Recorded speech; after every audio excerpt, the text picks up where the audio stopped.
Good day, everyone! Welcome again to my kitchen. This is Ma'am Mary V. Francisco once again, your theory teacher for today. I am here to guide you in your learning journey about Theory 10 Cookery. Be sure to have yourself learning module. Are you ready to listen? Great! Our topic for today is about terminologies and deeper understanding of standardized recipes. Are you ready to learn? Great learners! Before we start with our lesson for today, let us have a review of what we had discussed last week.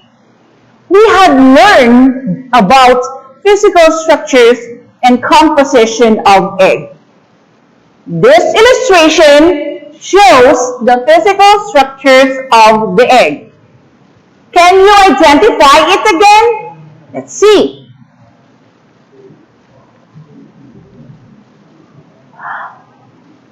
Look.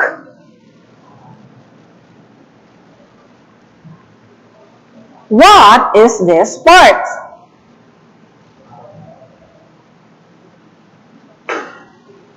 Alright, yes, you are correct. That is the shell. It accounts the 92% of egg depending on its size. It is the egg's outer covering that serves as the first line of defense against bacterial contamination. Next part.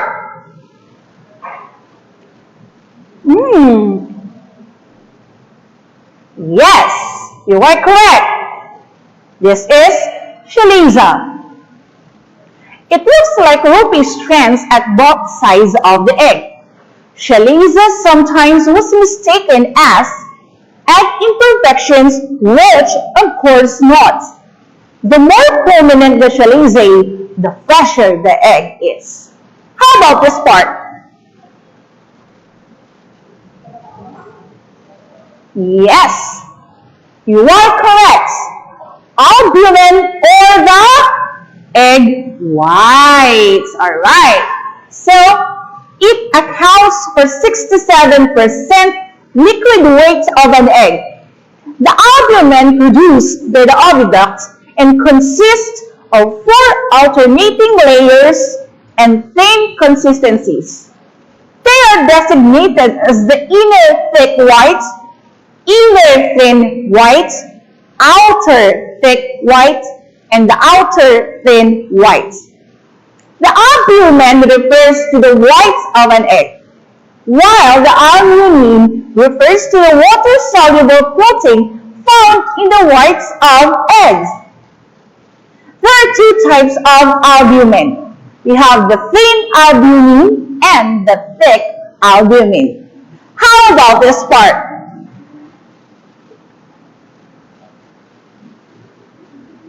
Alright? So, yes, this is the yolk. The yolk is the yellow portion of the egg, makes up about 33% of the liquid weight of the egg. It is covered by the vitelline membrane that separates it from the egg whites and protects it from breakage. The color is determined primarily by the diet of the hen. How about this part? Yes, this is the germinal disc. Alright, so this is the entrance of the latabra, the channel leading to the center of the yolk. The germinal disc is barely noticeable as a slight depression on the surface of the yolk. How about this part?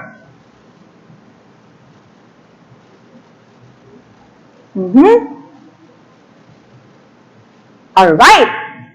So, this is the membranes. Alright, there are two kinds of membranes.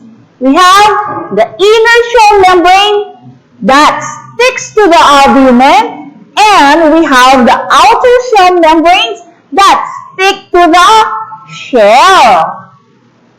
How about this part?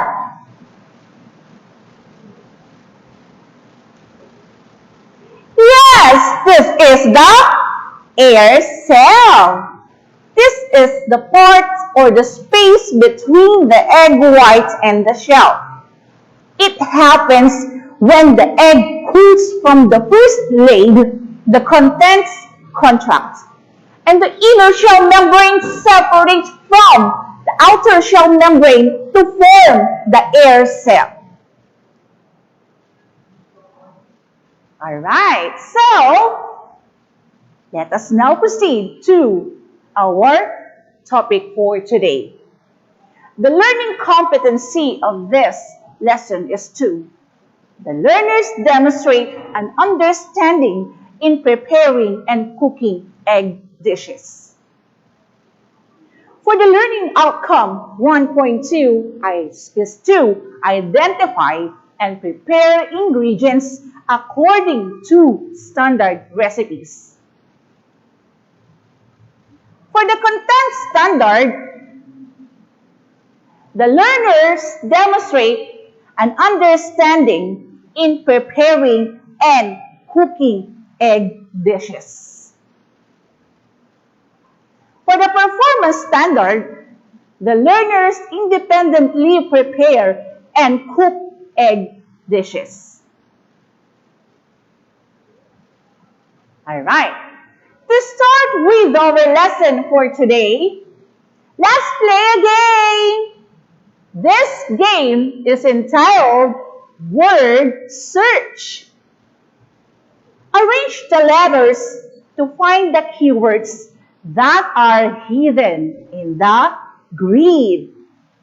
Write your answer on your answer sheet. Don't worry, there will be some clues to be given. Are you ready, my dear learners? Great! Now, let's start. First word.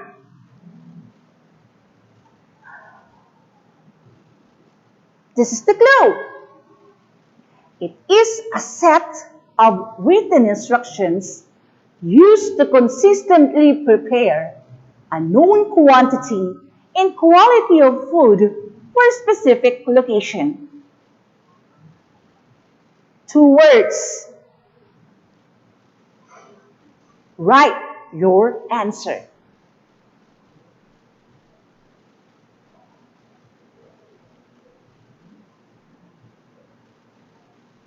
If your answer is standardized recipe, then you are correct. Good job! Standardized recipe. It is a set of written instructions used to consistently prepare a known quantity and quality of food for a specific location. Next word. This is the clue. It is to be expressed as a total volume or total weight of the recipe produces. Two words.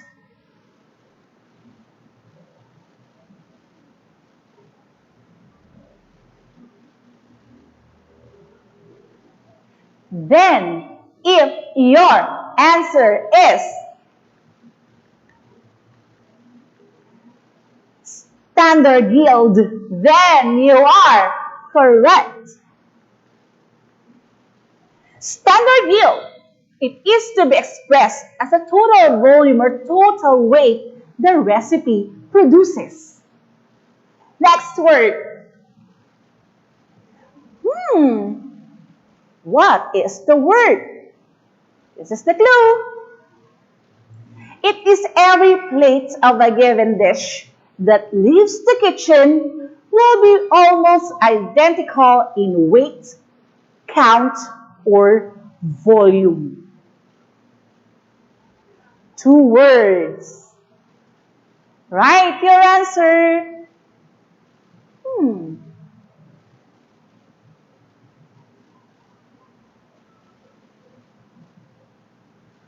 If your answer is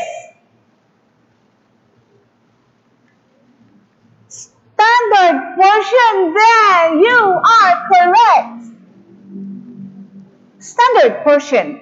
It is every plate of a given dish that leaves the kitchen will be almost identical in weight, count, and volume. Next word.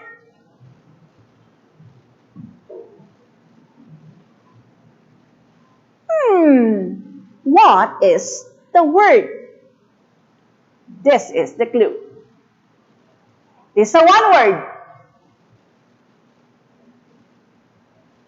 It is the number measurement only used when accurate measurement is not critical and the items to be used are understood to be close in size.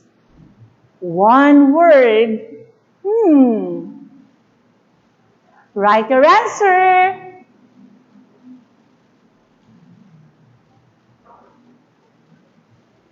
If your answer is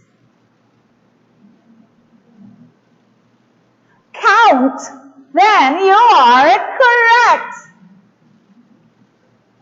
Count.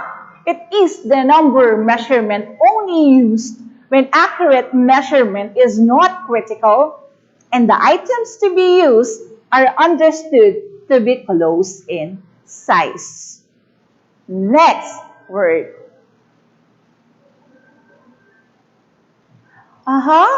What is the word?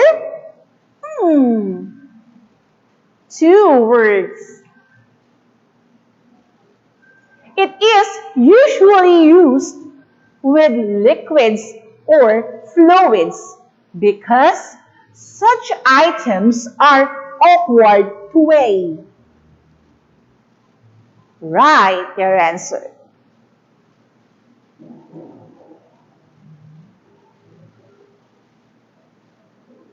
If your answer is volume measurement, then you are correct.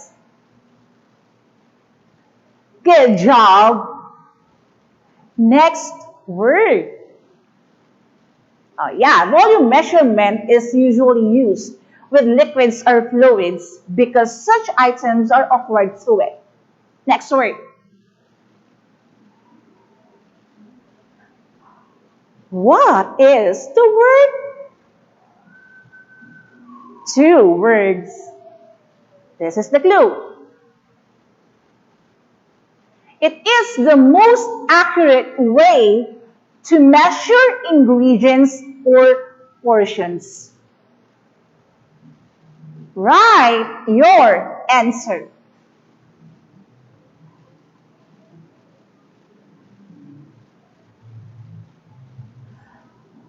If your answer is weight measurement, then you are correct. Good job. Weight measurement. It is the most accurate way to measure ingredients or portions. Next word. What is our next word? 2 words. This is the clue. It is adjusting of ingredients. This adjusting of ingredients. Write her answer.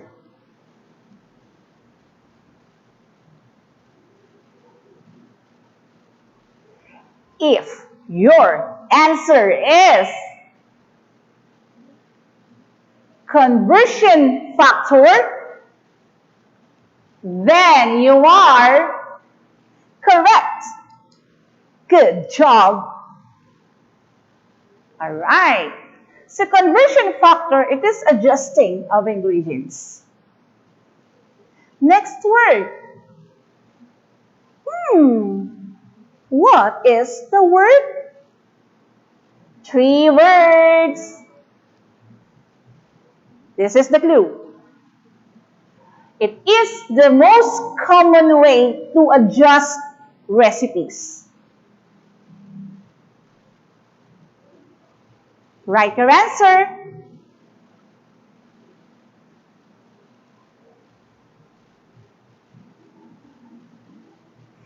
If your answer is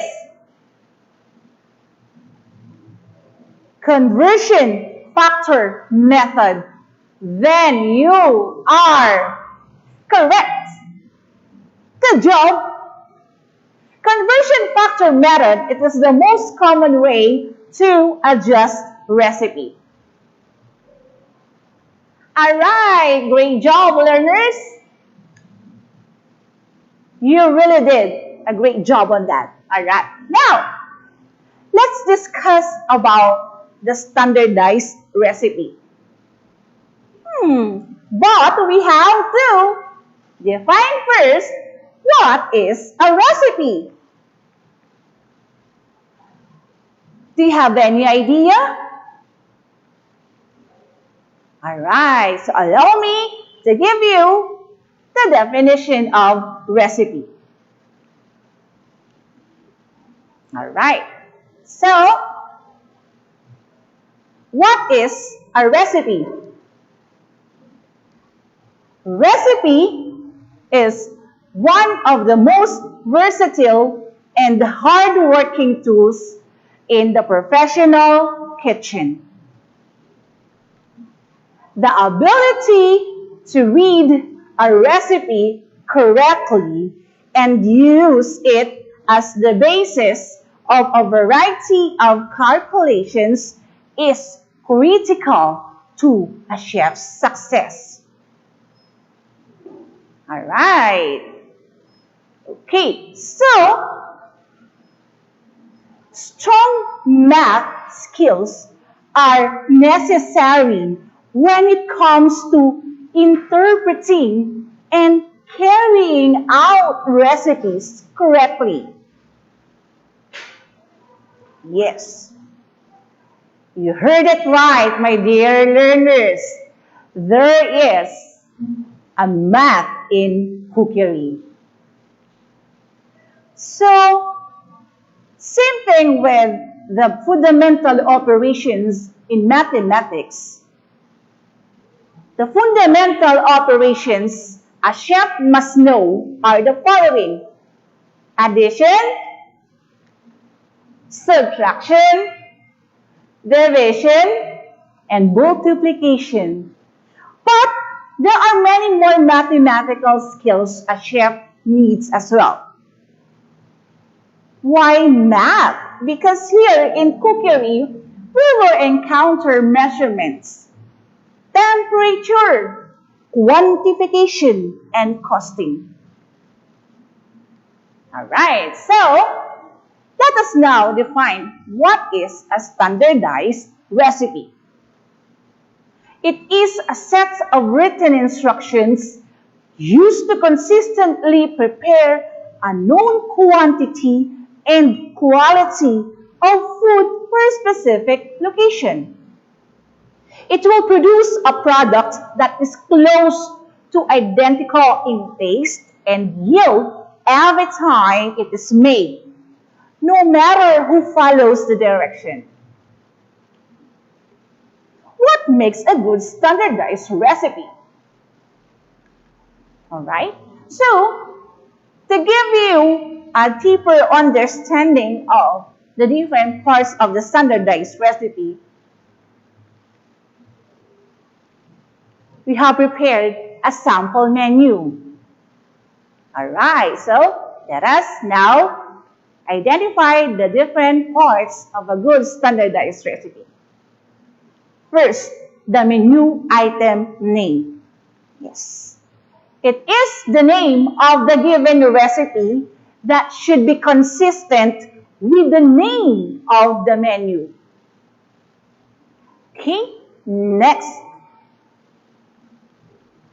Total yield.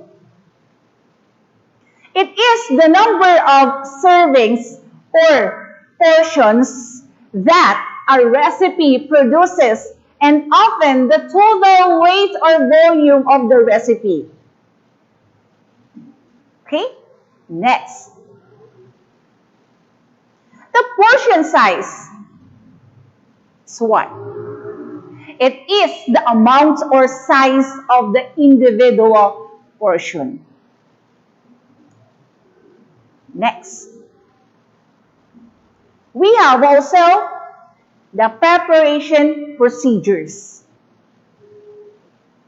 That's what? It is the specific directions for the order of operations and types of operations, such as blend, fold, mix, and saute. Next, the cooking temperatures and times. Okay, so we have this one. It includes the HACCP or the hazard analysis, critical control points, and limits to ensure the dish is cooked properly and safely. We have also the special instructions according to the standard format used in an operation. And then, we have also to consider the mise en place. It is a French term which means everything in its place. Alright? So, it is a list of small equipment and individual ingredient preparation. It's a must for us cook or chefs that we have a better understanding and proper using of mise en place. Alright, so each ingredient has their own containers, small equipment, so that we can prepare as safely and what? Very fast in our cooking procedures. Alright, just like this. As you can see here, there are some ingredients in each container, and the different tools are being arranged properly. Alright, so this is mise en place. Next, we have the service instructions. Here, it includes hot and cold storage. Alright. Next, the plating. When we say plating, it is the process of arranging and decorating food to enhance its presentation. Alright? Just like this. It looks yummy. Alright? Next, together with the plating, we have the garnish or the garnishing. So when you say garnish, it is an item or substance used as a decoration or embellishment accompanying a prepared food dish or drink, just like this one. Alright.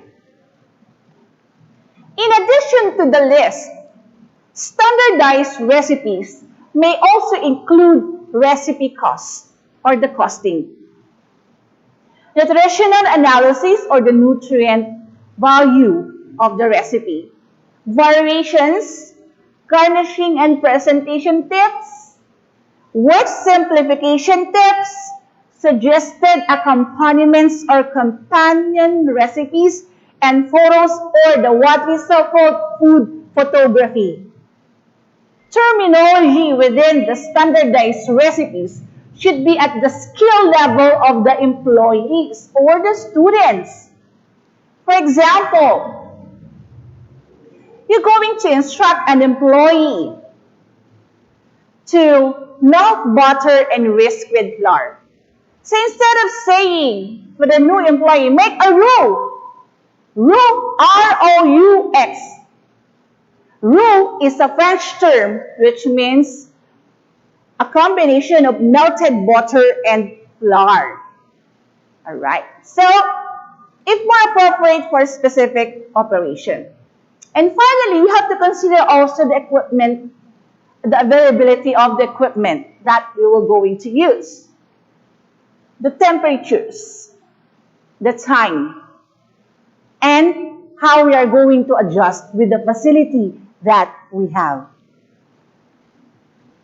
There's some things to remember when writing a standardized recipe. First, if you are starting with a home or internet recipe, make it first. Do it by yourself. Then, standardized recipes are a training tool for employees as well as with the students. A good recipe is like a well-crafted formula that it should be tested and works every time. And remember the acronym SAME, SAME, stands for standardization always meets expectations. And what are the benefits of using a standardized recipe? There will be a consistent quality and quantity since it is tested already. Yes, there is a standard portion size together with the costing or the cost. Assuring nutritional content and addressing dietary concerns such as special diets or food allergies as per our customer. And helping ensure with the truth in menu requirements. Aiding in forecasting and purchasing. Yes. It has to do with planning. Fewer errors in food orders. Yes. Incorporating work simplification principles and aids in cross-training. Reducing waste. More easily meeting customer expectations. Assisting in training new employees or students.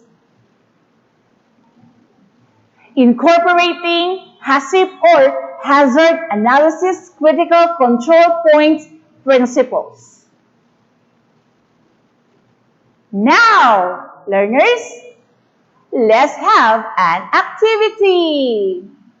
Identify what is being asked. You can use the word in the word bank, alright? So read and identify the term being described in each sentence. You can choose from the words inside the word bank or from the box. Inside the box. Write your answer on the space provided before the number in your module. Ready? Number 1. It is a set of written instructions used to consistently prepare a known quantity and quality of food for the specific operation. Write your answer.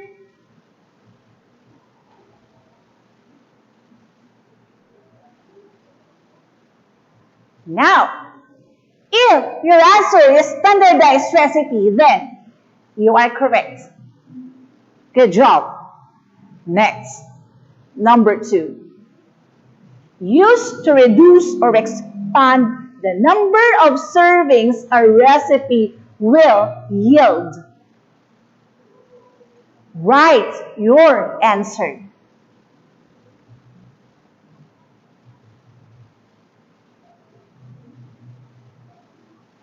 If your answer is conversion factor, then good job, you are correct.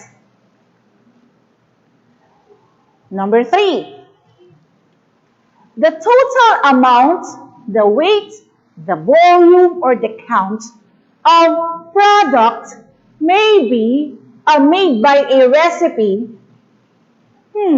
What is that term?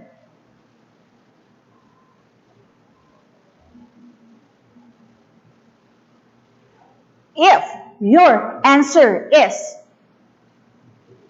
standard yield, then good job, you are correct. Next, number 4. Provided on a recipe the consistent serving size for each customer. Write your answer.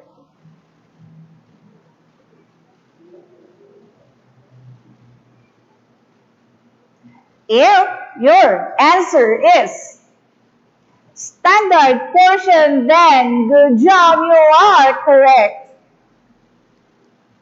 Number 5.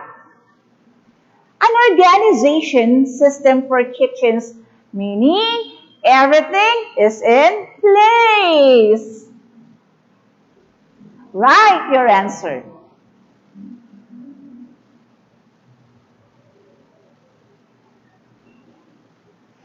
If your answer is mise en place, then good job, you are correct.